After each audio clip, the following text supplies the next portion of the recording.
Could AI agents actually be what pops the AI bubble? So I actually made a video in September, so that's like almost 6 months ago, talking about how a way that the AI bubble could pop. And I think that AI agents is evidence that my thesis was playing is starting to play out. And I just want to show you this clip of that video. So just let me know what you think about it.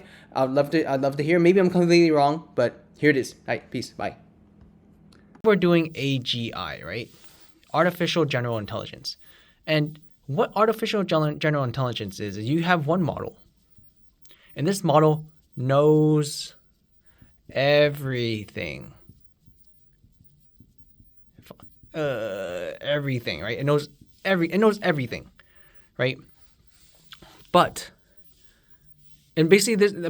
I have this idea. I have this proposed idea. I'm not an AI scientist, but like this is just where my mind is going. I have this idea of ASI, right? Where ASI is one model that knows everything about one specific sector. And I think that this could be really big in reducing the cost of energy. Now, I know you're. Oh, sorry. Whoops, my bad. I know you didn't watch this for a AI like tutorial, I guess. But basically, what you have to know is that in order to train one model, right?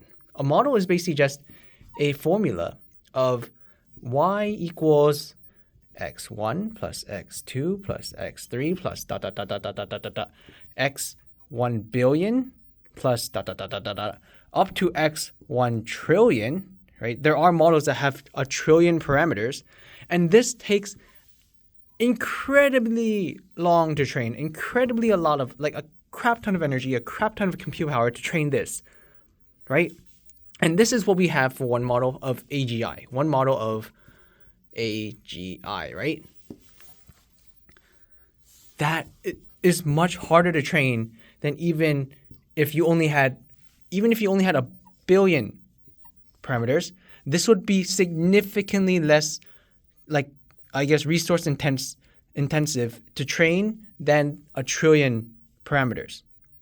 So what I'm saying is that, let me do another analogy. Sorry, crap ton of analogies, but so let's say your friend asks you a question, right? Your friend asks you a question. If you know the answer, you'll reply directly and you give him the answer. And if you don't know the question, what do? Well, you'll ask a series of friends, right? And then eventually one of them will have an answer.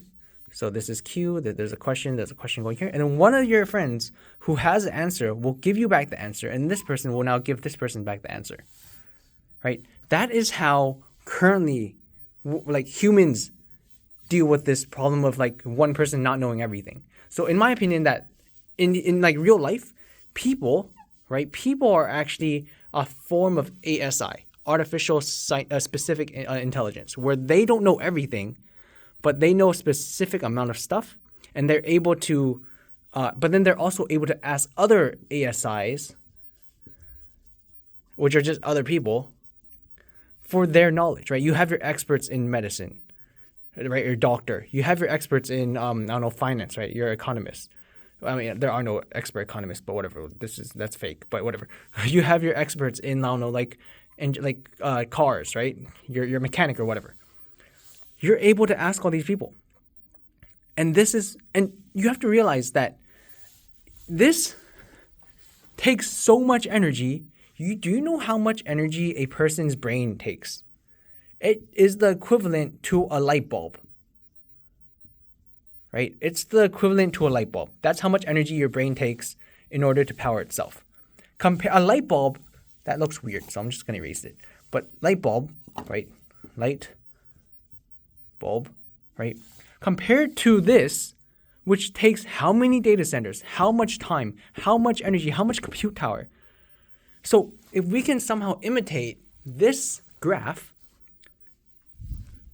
with AI, right, where we don't need an AGI, but instead we just need like one type of like, I'd say artificial manager who is now connected to a bunch of artificial specific intelligences, who could also be connected to a bunch of artificial specific intelligences, right? So you have this type of graph that kind of leans out, and then you can just propagate the answer back to this person who then answers the person asking the question. That could be one way that we reduce the energy. I'm not saying this is the way, but I know that through human ingenuity, right, through perseverance, I'm sure that we will be able to find a way to lower the energy costs, to lower the compute costs of training this giant model, which we currently have as AGI.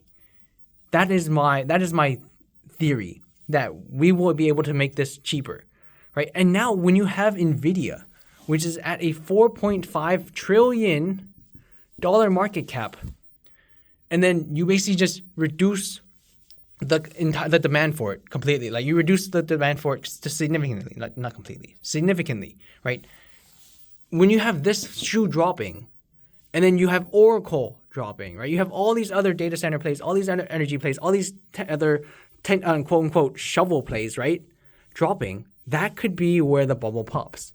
Now, again, I'm not an AI scientist. I'm just saying that it is possible that this could be a way that the AI bubble pops, right? This is just like I'm not like an expert. I know a little bit, but like again, to train one model with 1 billion parameters is much cheaper than 1 trillion, and 1 billion and train 1 million is much cheaper than 1 billion. To train 10 1 million, to train 10 1 million parameter models is much cheaper than 1 billion. To train 10 1 billion, even to train like 1,000 1 billion model parameters, 1 billion parameter models is cheaper than 1 trillion. Because like this is super energy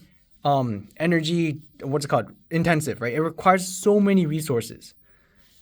I think that this is a possible way, wherever I wrote it, that like this, imitating this graph is a possible way to reduce energy consumption. And even if it isn't, I'm sure that we'll figure out a way to make it less energy intensive.